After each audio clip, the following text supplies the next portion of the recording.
Freddie Kruger. And I'm Karen Trullo. This is our place here in Winter Garden, Florida. This is Lake Huckleberry, where we live and work. We spend about 90% of our time here. And as you can see, we have an unusual morning this morning and no wind and good water, so we're not going to waste it. We're going to get out there and take you through a day.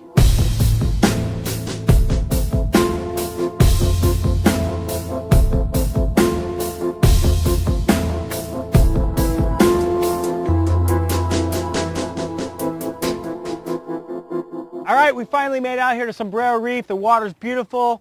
We're gonna get some people in the water snorkeling. Dive instructor Will is gonna take me down there. We're gonna find a shark.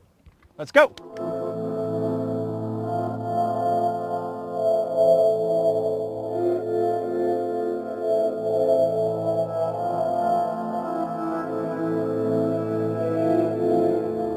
Sat out here from 6 a.m. till probably 10 o'clock and absolutely nothing happened because of the lack of light.